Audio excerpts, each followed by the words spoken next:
د سونو اف ام پښتونخوا ډیرو ښاغلو ګرانو کتونکو اوریدونکو د پښتونخوا رنګونو سره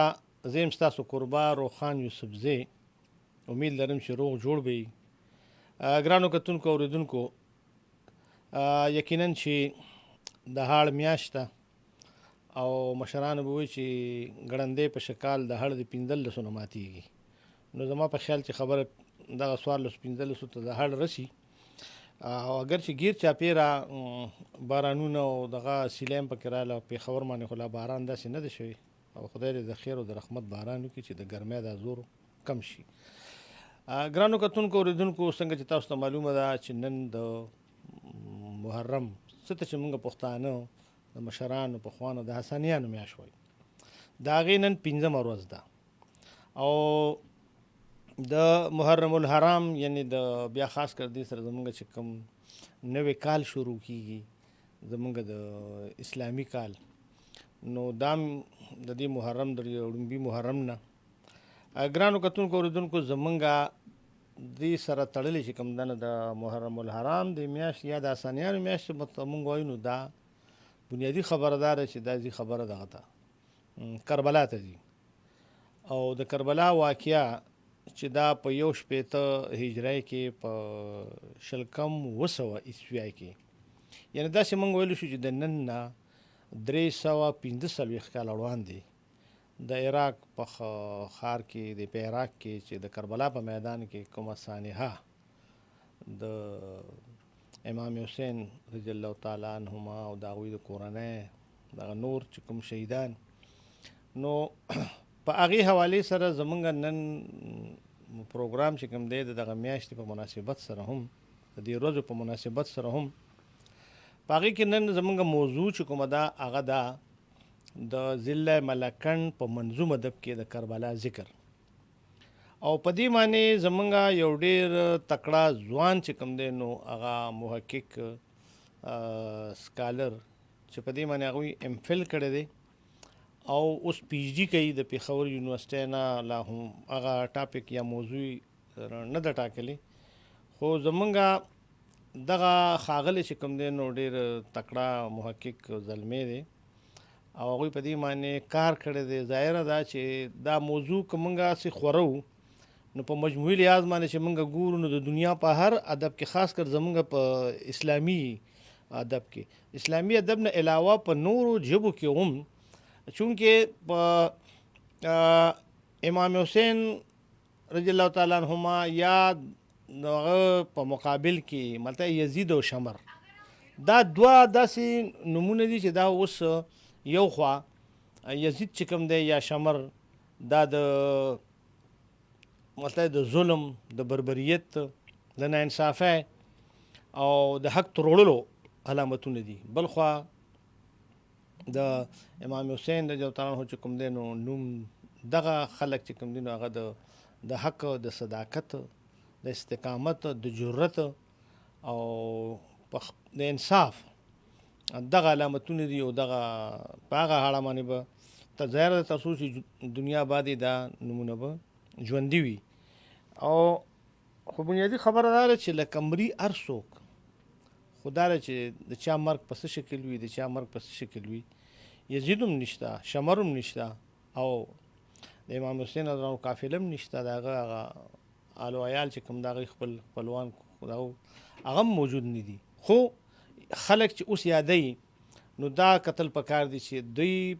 په کوم شکل او په کومه نامه یادېږي، یا د دنیا ما چې څنګه ذکر وکړو په ډېرو ژبو کې دا په حیث د یو سمبل، د یو علامت، یا د یو څنګه چې شاعرانه انداز کې، شاعرانه ژبه کې ورته موږ په هغه اصطلاحاتو کې ورته تلمیح وایو، یعنی یو کیسه چې هغې په یو شعر کې یا یو مصره کې هغه طرف ته اشاره وشو، نو هغې ته تلمیح وایي. نو دا ډیر ذکر دی، دا زمونږ په د فارسی په ادب کې، زمونږ د عربی په ادب کې، زمونږ د دلته بیا د اردو، د سندھی، د پښتو، په ګڼو ژبو کې، ایون په انګریزي ادب کې چې کوم دی نو د دې دغه ذکر او دغه موجود دی. بهرحال په دې به موږ سره دغه زلمی چې کوم دی ښاغلی اجاز خان اجاز هغه به موږ د ټلیفون په لیکه باندې اخلو او د هغوی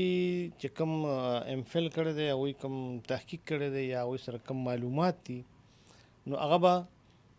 تاسو هم واورئ. تاسو سره به په دې د سنو اف ام پښتونخوا په ذریعه باندې په دې وساطت باندې به تاسو سره هغه شریکو. او ګرانو کتونکو اوریدونکو د اسانیانو میاشت چې ورته مونږ مشرانو به ورته وي، اوس هم ورته داسې ډېر مشران وایي. په دې کې به زمونږ چې کوم دی نو په دې کلو کې یا ځینو دغه کې دا یو روایت و چې یعنې قبرونو ته به لاړل او اوبه به یې په قبرونو باندې واچولې، یا اوس هم که تاسو خیال نو په دې ښارونو کې دغه کې چې کوم دی نو دا د شربت او سبیلونه او دغه چې کوم لګي دا یو قسم لا د هغه چې کوم هغوی سره زیاتې شي او د کربلا په میدان کې د تندې یعنې اوبه به بندې شوې وي، دا ټولې ستونزې او مسلې نو دا هغه سره هغه د عقیدت د اظهار په توګه باندې دا بیا خبر ده چې زمونږ دغه د اسانیانو میاشت سره تړلي ډېر رسمونه یا ډېر روایات چې کوم دي هغه ډېر تقریبا په ختمېدو شول. او مخکې داسې نه وه. زمونږ د پښتنو په ټولنه کې دا د اسانیانو میاشت چې کوم دی په دې باندې دې سره تړلې دغه خبرې وي، یعنې د هر کور د زنانه او دغه ممثلې او هغوی به چې کوم دی نو په دې باندې د په قبرونو باندې به اوبه اچولې. ګرانو څنګه چې ما ذکر وکړو نو د په دې هکله به مونږ سره تفصیلي خبرې چې کومې دي نو هغه دغه زمونږ تکړه ځوان محقق او څېړنکار ښاغلی اجاز خان اجاز به چې کوم دی نو هغه مونږ ځکه اورو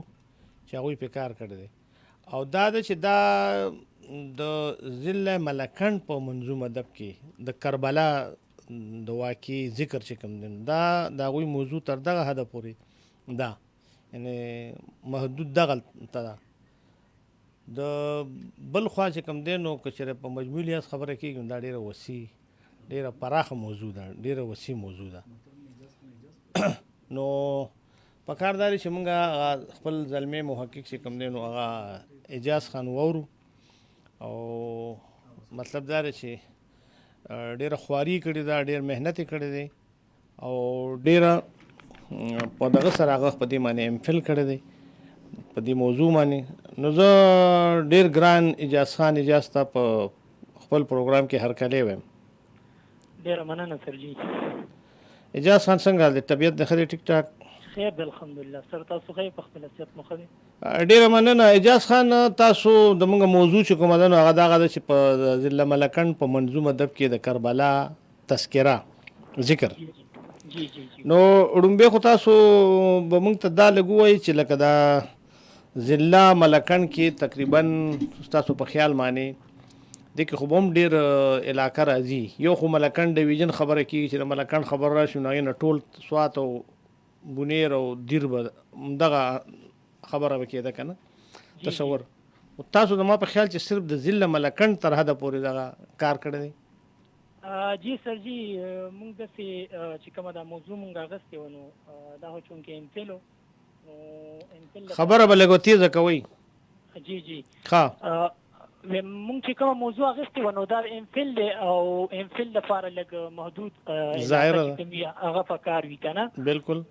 نو د دې لپاره مونږ داسې بیا خاص چې کوم علاقه وي نو هغه مونږ ټاکلي وي. لکه مونږ چې سیمه راڼې ځای چې ورته کوم مونږ وایي دا ملکنډ چې کوم ښکته پرته سیمه ده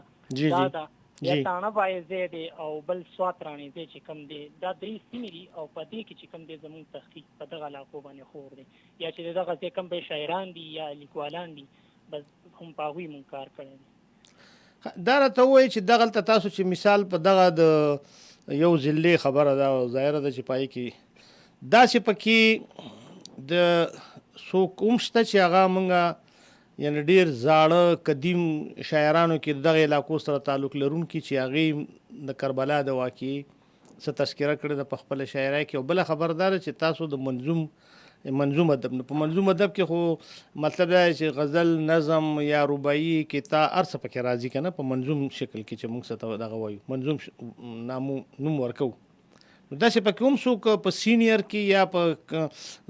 زړو په قدیمو شاعرانو کې هم څوک تاسو د تحقیق په دغه کې راغلي دي؟ چې داسې دغه دی چې لکه د ملکنډ په سیمه چې لکه ړومبی شعر یا چا لیکلی یا څوک لیکوالو نو هغه چې اشتیال داد چې کوم دی د ډاکټر شیرزمان سیمار صاحب په خپل تحقیق کې راوړی دی هغوی یاد کړي دي چې دا لکه دغه سیمې ړومبی چې کوم شاعر و هغه و خو داسې بیا که مونږ پکې لکه د کربلا چې کوم ذکر ګورو یا د اهل بیتو سره چې کوم د عقیدت او مینه لري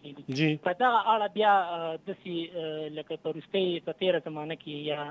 یا مونږ داسې وایو چې په زړو شاعرانو کې داسې څوک نشته چې هغوی ذکر کړی دی خو چې کوم د جدید دور سره تړلي دي نو هغه شاعرانو بیا خو په زیاته پیمانه باندې کړی دی. نو تاسو څه وایئ چې تاسو کوم دغه د امفل تحقیق کړی دی په دغه اړه تاسو خپل کار چې کوم دی نو دا موضوع تاسو په خپله خوښه اخیستې وه که د چا په مشوره مو اخیستې وه تاسو خپل هم دې سره څه عقیدت و ظاهره ده چې په امفل کې خو د موضوع انتخاب چې کوم دی نو بعضې وخت خپل استادان هم سړي ته وایي چې راته دا موضوع واخله او داسې څه شي که نه ستاسو خپل هم داسې خواهش یا دغه عقیدت و چې زه په دې موضوع کار وکړم؟ جی دا ما خو لکه لومبي سر کې لکه چې کوم ټاپکس زده کړي وه په شخصیات وو که نه نو ما چې کله د پښتو اکیډمۍ ډایرکټر ډاکټر فرهنګ خاتون ته دا وړاندې کړل نو هغوی مونږ ته وویل چې لکه دا ټاپک هم ښه دي خو لکه مونږ له پکار دی چې مونږ داسې نوي موضوعات مخې ته راوړو په هغې مونږ تحقیق وکړو که نه نو په دغه بنیاد بیا ما د ډاکټر شیرزمان سیمار سره ناسته وکړه او هغوی تاسو اواز هم لږ دغه کېږي چې ځای لږ بدل کوئ ښه جي او خبر هم لږه دغه کوئ که چېرې صحیح سر نو ډاکټر شیرزمان سیمار سر چې کوم دی هغوی مونږ ته وي چې لکه تاسو که دغه کوئ نو دغه ټاپک چې کوم دا زما اوس ډېر ځل له ملکنډ په منظوم ادب کې د کربلا د واقعي تذکره نو که ستاسو چې کوم ذهني افروج دی او ستاسو کوم مایلتوب دی هغه دې طرف ته وي نو تاسو دې طرف ته راشئ هغه چې ما وکتل هغه ما ته بابندي وکړه نو دا زما ډېر زیات لکه یو خو لکه زما علاقه و بل ما وی چې لکه زه خپل سیمې چې کوم شاعران دي دا سټډي کوم او وګورم که نه چې دوی تر کومه حده پورې کار کړی دی او بیا په خاص توګه دوی د اهل بیتو د کربلا دغه عقیدت او مینې څومره لرلې ده نو چې موږ د هغوی په مشوره باندې ډاکټر شیرزمان سیمار صاحب په سلا مشوره دغه ټاپک منظور کو دغسې بیا چې په دې باندې کوم مخکې د یونیورسټۍ سره کوم پراسس و هغوی هم دغه منظوري منظوره کړه زمونږ چې کوم ټاپک و او بس په دغه باندې مونږ چې کوم خپل کار شروع کړو. اجاز خان دا راته و چې ستاسو خپلې دغه د امفل د مقالې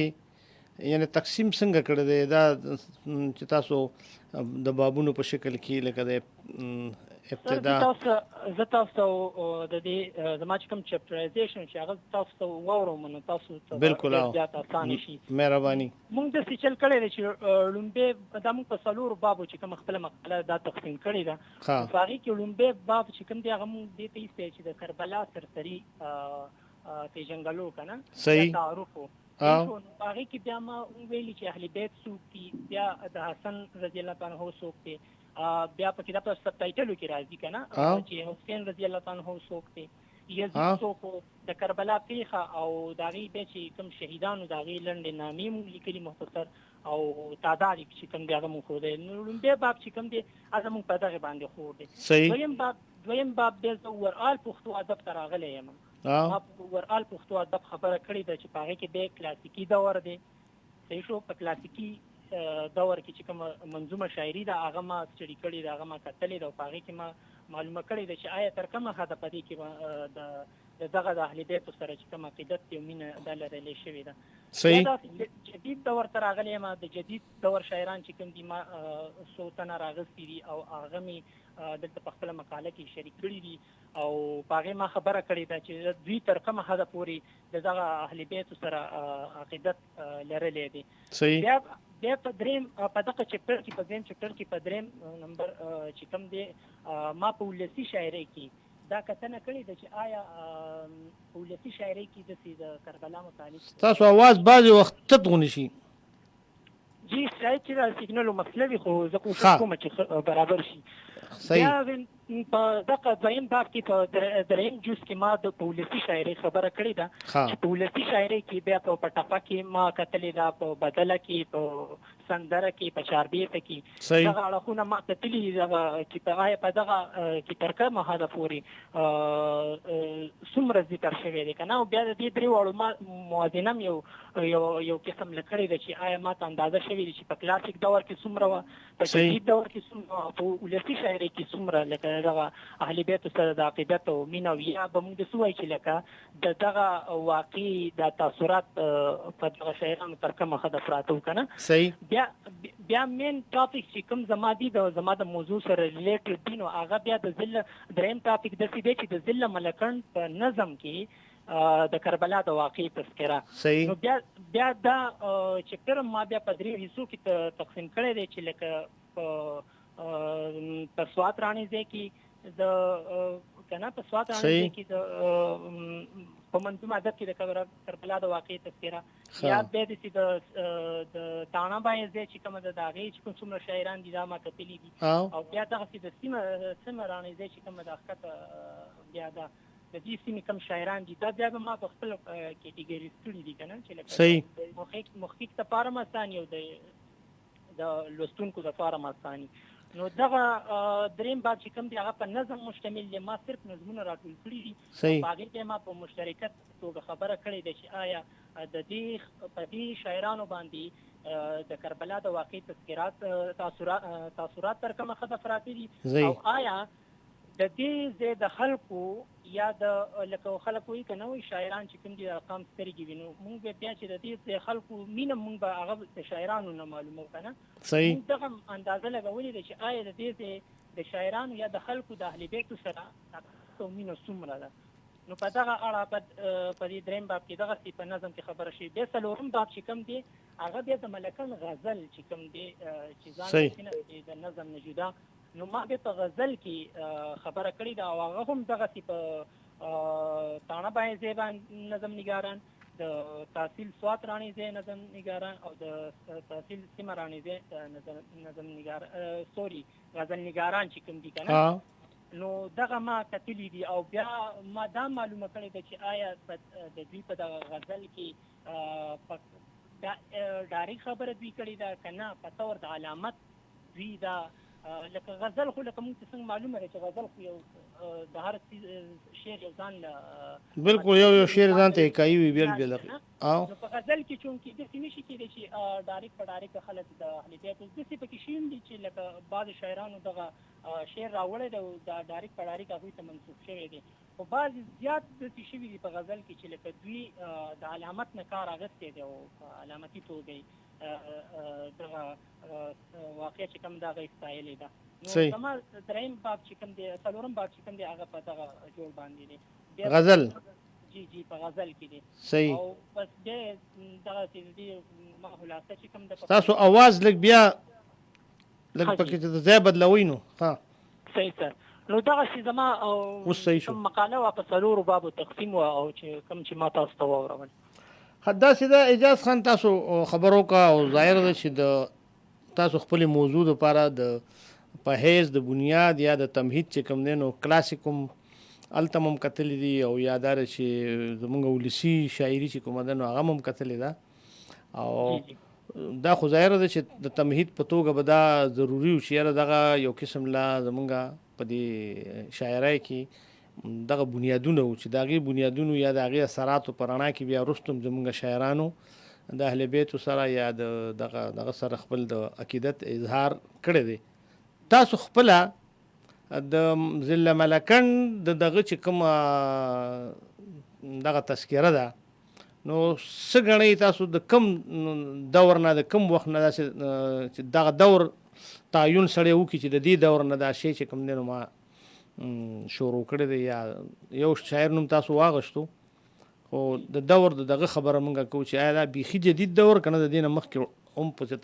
د ملکند سره دغه ذلي سره تعلق لرونکو په دغه ولسي شاعرۍ کې هلته چې کوم مقامي یا د هغه ځای په نظم او غزل کې چې کوم دی نو چا اړومبي یعنې چې مونږ ورته هغه ابتدایي خلک ویلی شو. جی زه به درته دومره ووایم چې ما چې کوم څه زه لږ بدل کړئ جی جی आवाज مو غیب شو هلو هلو اها صحیح ده اوس صحیح ده سر او بالکل صحیح شو صحیح سر سر جی مونږ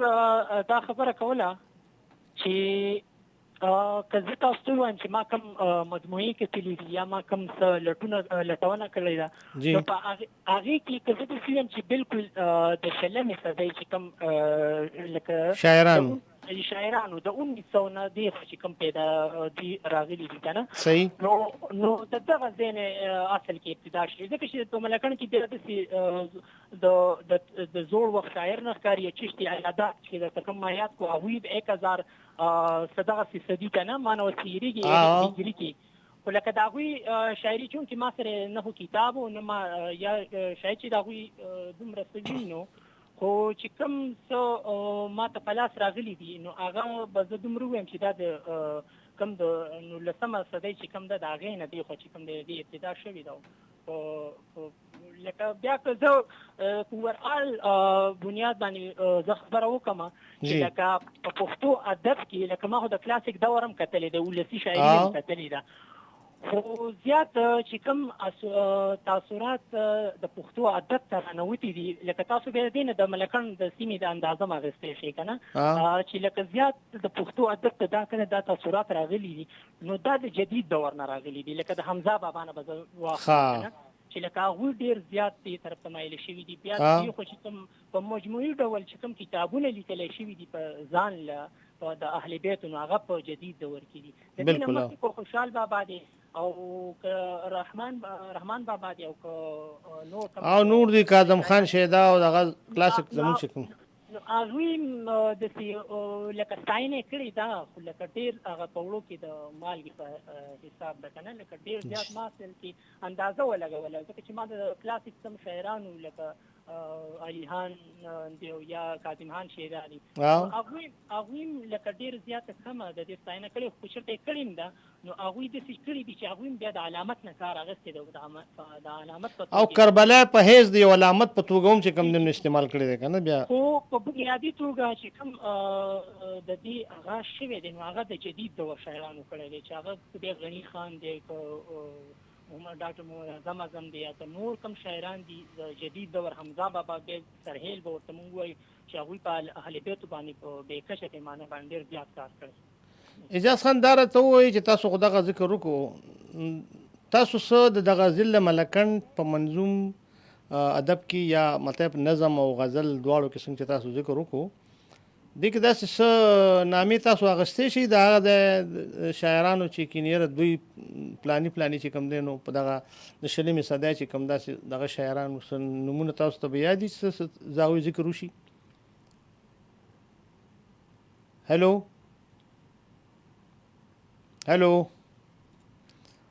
ګرانو کتونکو اورېدونکو زمونږ دا د ټلیفون رابطه زما په خیال چې لغونې دغه شوه ستونزه پکې راغله څه منقطع شوه او بهرحال موږ تاسو کولی شئ چې موږ سره تاسو د پروګرام کې هم د ټلیفون په دغه باندې کال کولی شئ په هغې هم خپله د موضوع مناسبت سره څه خپله رایه مشوره هغه موږ سره تاسو بالکل چې کوم دی نو شریکولی شئ تاسو کال کولی شئ اجاز خان زموږ زلمی محقق و هغه په دې موضوع باندې ایم فل کړی دی او هغه خبره کوله خو له بده مرغه د دې موسم د دغه د وجې نه زمونږ اسیم چې کوم دی نو د بجلی هم دغه حل دی او بیا ورپسې چې کوم دی نو زمونږ دغه د نیټورک هم دغه مسلې وي نو کار ښکلی نه دی د هغې د وجې نه زمونږ اکثر دغه رنګ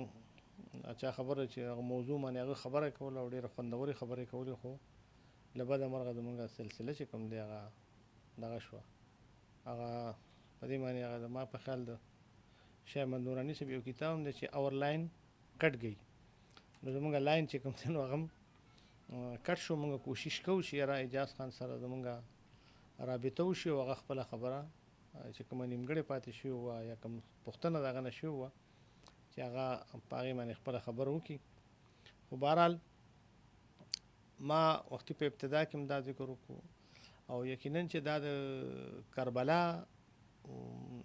نوم چې کوم دی نو دا اوس بیخي یو عالمي یعنی په هر ژبه کې دا یو چې کوم دی یو داسې علامت دی. بیا دا ده چې د امام حسین رضی الله تعالی عنہ د هغوی کورنۍ د هغوی دغه قافلې دغه خلک چې کوم دي نو دا د مزاحمت یو علامتونه دي، د ظلم خلاف، د جبر خلاف، د ناانصافۍ خلاف. او تر څو چې دنیا باندې نو دغه د هغوی دغه نومونه یا دا د کربلا دا واقعه او بل دا چې د کربلا واقعه موږ ته هم دغه سبق راکوي، دغه پیغام راکوي چې یاره موږ دی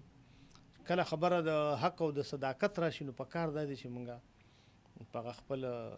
خبره باندې د حق دپاره، د صداقت دپاره، د رښتینولۍ دپاره موږ ودرېږو. دغه زما په خیال چې زموږ د دې کربلا د واقعې چې کوم دی نو یو غټ سبق دی، یو غټ پیغام موږ ته راکوي. زما په خیال ګرانو کتونکو اورېدونکو زموږ د اجاز خان سره د کوشش باوجود چې کوم دی نو کېدای شي چې هغوی موبایل نه چارج کړی او موبایل کې چارج ختم شوی وي، دا هم یو ستونزه کېدای شي د سګنلو دغه مسله چې کوم ده نو څنګه چې ما ذکر وکړو. خو بهرحال د اسانیانو د دې میاشتې چې کوم دی نو زموږ چې کوم دغه دی په کار دا دی چې موږ د روادارۍ، د مذهبي روادارۍ، د ورورولۍ او د خپل زموږ چې اسلام موږ ته کوم درس راکوي نو دغه ټول چې دا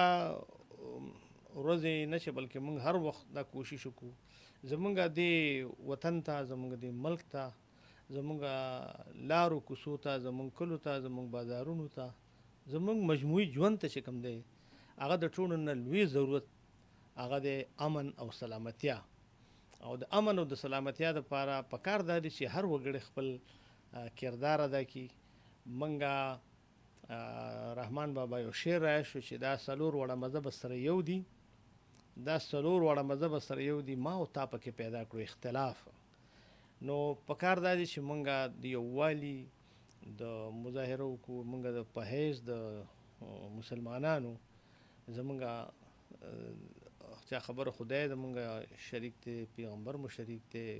دین مو شریک دی، زمونږه عقیدې شریکې دي. نو موږ له داسې عمل پکار دی چې هغه دنیا ته مونږه ثابته کړو، موږ ورته وښیو چې مونږه پرامن خلک یو، مونږه تهذیب یافته خلک یو، مونږه با اخلاقه یو. او دا د هر وګړي نو د دې خاص کر زما د خبرې مطلب دا چې د محرم الحرام د دې د اسانیانو د میاشتو په مناسبت سره مونږ هغه واقعه، هغه صدمه چې کومه ده زمونږه یا زمونږه هغې سره کوم عقیدت دی نو یقینا چې هغه سړی هغه واقعه لولي یا اوري نو اوس هم چې کوم دی نو د سړي هغه جذبات دغه بل رنګ اخلي، غونې ځیږ کېږي. ظاهره ده چې دغه کورنۍ سره د بیا د رسول کریم صلی الله علیه وسلم د نوسی یا د هغه د نور دغه خاندان سره بیا د فاطمه الزهرا رضی الله عنها چې د هغوی د زړه ټوټه وه نو دا ټول دې سره زمونږ هم چې کوم دی نو هغه رنګ د مسلمان په حیث باندې زمونږ دا احساس زمونږ شریک دی، دا درد زمونږ شریک دی، دا غم زمونږ شریک دی. نو موږ دې ولې نه چې موږ دې د داسې غم، د داسې درد، د داسې صدمې دا زموږ په کار دی چې دا موږ چې څنګه په شریکه معنی دا د هغې احترام وکړو او د هغې د ټولو نه لوی احترام چې موږ د امن، موږ د ورورولۍ او موږ د روادارۍ یو مظاهره وکړو. دا زموږ د ټولو چې کوم دی نو فرض جوړېږي، مذهبي هم او اخلاقي هم. نو ګرانو کتونکو اورېدونکو موږ یو ځل بیا خپله هڅه وکړه، کوشش مو وکړو چې یاره زموږ د اجاز خان سره دغه رابطه وشي او هغوی چې کومې پاتې خبرې وي نو چې هغه موږ تاسو سره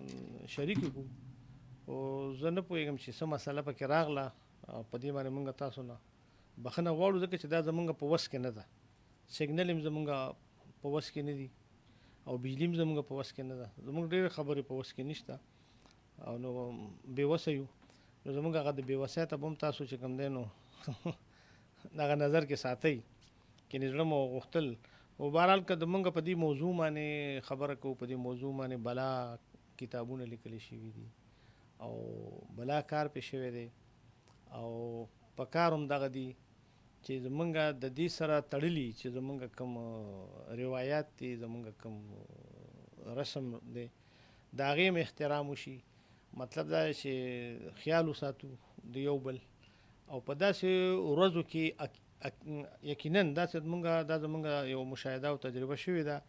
چې ډېر یعنې زمونږ چې کوم دشمن عناصر دي دشمن قوتونه دي موږ خپلو کې چنګ کول غواړي موږ خپلو کې جنګول غواړي موږ د یو بل نه لرې کول غواړي زموږ ترمنځ د نفاق نفرت بغض او کینه پیدا کول غواړي نو هغوی اکثر په داسې ورځو کې خاص کر د محرم د اسانیانو په دې میاشت کې څه ناڅه داسې دا چې کوم زموږ فتنه الخوارج دي یا ترهګر دي مطلب وطن دشمن دي امن دشمن دي د سلامتیا دشمنان دي د ترقۍ دشمنان دي د یووالي د اتفاق دشمنان دي په مجموعي لحاظ سره زموږ د اسلام دشمنان دي د مذهب دشمنان دي دا ټول نو دی دغه رنګ کوشش کوي خو دا کوششونه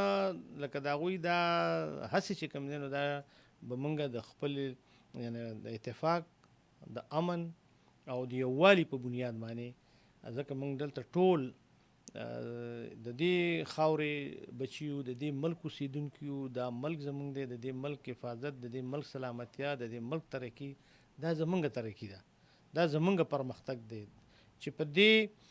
ملک کې امن وي نو موږ هم په امن کې یو په دې ملک کې خوشحالي وي موږ هم خوشحاله یو چې په دې ملک کې ترقي وي موږ هم ترقي کوو موږ هم پرمختګ کوو نو پکار دا دی چې موږ ړومبی پښتو یو متل دی چې ړومبی ځان دی نو بیا جهان دی نو ړومبی به موږ له ځان له خپل کور ته خپل وطن ته خپل دغه ته کتل غواړي بهرحال که ژوند او خیر نو انشاءالله موږ به کوشش کوو د پښتونخوا په رنګونو کې څونکې ما ذکر وکړو چې دا د میاشت داسې ده دا ورځې داسې دي نو د دې ورځو په مناسبت سره موږ دا مناسب ګڼو دا په موږ فرض دی چې موږ دغه واقعه یې رانه کړو موږ هغه صدمه یې رانه کړو موږ هغه غم چې کوم دی نو دغه زموږ شریک غم چې کوم دی نو هغه موږ په شریکه باندې ونه جاړو نو زما په خیال چې دا به زیاتې وي نو موږ به انشاءالله د سونو اف ام په ذریعه باندې د پښتونخوا په رنګونو کې او د دغه کربلا یا د دغه واقعي د دغه صحنې سره تړلي چې کوم دي نو په نورو مهمو موضوعاتو به هم چې کوم دی نو انشاءالله میلمانو سره چې د متعلقه کوم د دې پوهان دي منورین دي د هغوی خبرې به تاسو سره شریکو ما ته د درویش درانی صاحب یو دوه شعرونه رایاد شول چې زړه یې وغواړي هغه صحت جانان ته رسي چې زړه یې وغواړي هغه صحت جانان ته رسي دا عجب خلق دي لاسونه یې اسمان ته رسي د یزید هر سړی خلاف دی مګر دا به ګورو د یزید هر سړی خلاف دی مګر دا به ګورو چې د حسین سره به څو تنه میدان ته رسي زما په خیال زمونږ رابطه اجاز خان سره رابطه بیا وشوه رابطه زمونږ منقطع شو اجاز خان زما آواز درځي جی سر ستاسو آواز راځي میس کې زمونږ او ستاسو بالکل رابطه منقطع شوې وه او لاین کټ گئی خبره ختمه شو ما دا سوال کړو چې تاسو هغه نمونه مې که موږ سره شریک کړي داسې نمونه چې کم تاسو د جغه جدید دور د ضلع ملکن داسې شاعرانو چې هغوی که نظم لیکلی او که غزل کې چې نو مهرباني وي صحیح سر جی لکه تاسو مخکې دا پوښتنه وکړه چې لکه موږ به آغاز د چا نه ګڼو که نه نو موږ په دغه بنیاد دی داسې د عمر په لحاظ چې موږ عبدالحکیم قادري صاحب دی د بټېلې صحیح دوی 1935 پیدایش دی تاسو آواز رکیږي لغونه چې تاسو داسې ځای کې دغه شي چې موږ بیا مطمئن یو د عبدالحکیم قادري صاحب چې کوم دی دوی په 1935 کې پیدا شوي دي ښه او دوی چې کوم دی لومبۍ داسې وړه مجموعه وه هغه چې کوم په اهل بیتو دوی لیکلې وه د کربلا شهسوار په نوم که نه نو موږ یې سرحیل دوی ښودلی شو لکه د او ظاهره ده چې هغوی په کتاب روغ دغه کړی دی که نه جی جی جی او خو لکه بیا داسې نورم د دنیا چې کوم په دغه کتاب کې چې کوم بیا دوی لومبی نظم لیکلی و هغه داسې و چې یو دوه شعر یې داسې چې راځئ چې وجاړو په درد مصطفی د حسین د ماتم اوښکې تویول دي د زهرا د حسین واه او چې جنتی او کوثري پیغمبري ځوانان دي ټول شهیدان شو په میدان د کربلا د حسین واه لکه دوی دغه لومبی کتاب او دغه لومبي چې کوم شعرونه که نه د اهل بیتو په اړه صحیح دوی په دغه لومبی مجموعه او دوی دغې مونږ سرحیل ګڼلی شو بیا دغسې د لکه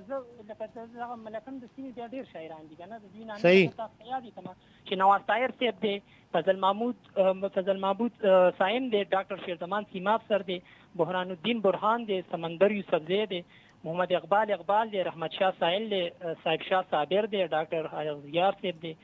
رضا قامر دی دوست محمد طالب جان دی هاشمی دی زیراب گل عثمان هیل دی فضل سبحان عابد دی دیدار طاهر دی شاز الله اسیر دی علی اکبر سیال دی محمد کاجوهیل درمان علی هیل او دغسې نور شاعران چې کوم دي یو څو دا ما په خپل په دې ریسرچ کوم زما مقاله ده په دې کې ما دغ کړي دي داسې نور مو خو لکه ما بیا لکه په دغه کې بیا ما انتخاب غوندې کړی دی صحیح ما وی چې زما دا موضوع چې کومه ده دا لکه راغونډ او محدوده پاتې شي مطلب دا چې دې کې به داسې تاسو کړي چې دې کې به د نظم شاعرانو مې به نظمونه لیکلي او بعضې به په غزل کې یا چې ته په دغه کې هم د هغې د کربلا ذکر کړی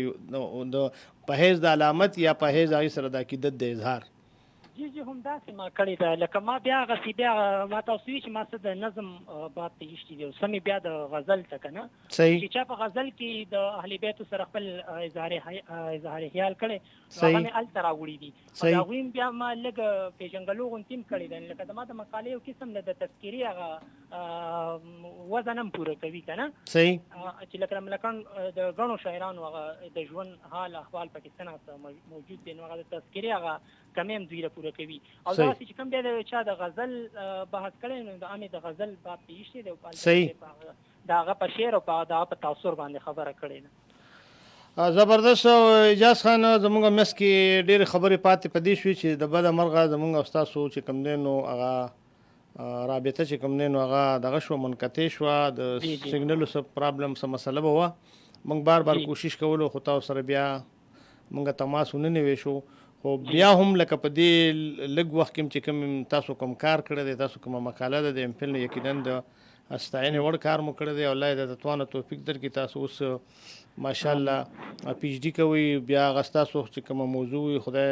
دې وکړي موږ به دعا کوو چې تاسو له چې په هغې کې هم تاسو بریالي اوسئ یو ښه جدید دغه دور مطلب دا دی چې کوم داسې ټاپک باندې تاسو کار وکړئ موږ ستاسو ډېره مننه کوو چې موږ له دومره وخت راکړو دومره معلومات او دومره خپل کار مو زموږ اورېدونکو او کتونکو سره شریک کړو انشاءالله وخت ډېره مننه سر تاسو هم ډېره زیاته مننه ډېره مننه السلام علیکم ګرانو کتونکو اورېدونکو دا زموږ نننی موضوع د ضلع ملکنډ په منظوم ادب کې او منظوم نه مراد چې کوم دی نو هغه نظم غزل رباعي کتا آزاد نظم نثري نظم پر دغه ټول دغه په دغه زمره کې راځي او په هغې کې بیا څنګه چې د دغه ښاغلي اجاز خان اجاز چې کوم دی نو په هغې باندې کار کړی دی ایم فل یې پرې کړی دی نو هغه د هغې وضاحت وکړو د هغې هغه بابونه په بابونو باندې مشتمل دغه مقاله چې کومه ده او د نظم د غزل دغه بهرحال دغه ښه خواري کړې ده او موږ دا مناسب وګڼل چې د دې محرم په مناسبت سره په دغه موضوع باندې هغوی سره خبرې وکړو او ډېر کافي زما په خیال چې معلوماتي خبرې هغوی موږ سره شریکې کړي انشاءالله که ژوند او خیر او الله دې وکړي چې موږ او تاسو ټول ته الله تعالی خیر راپېښ کړي نو د پښتونخوا رنګونو کې به بیا د یو بلې موضوع سره تاسو ته مخامخ کیږو تر هغې د اجازت غواړو د لوی الله په امان ښاد آباد او بریالي اوسئ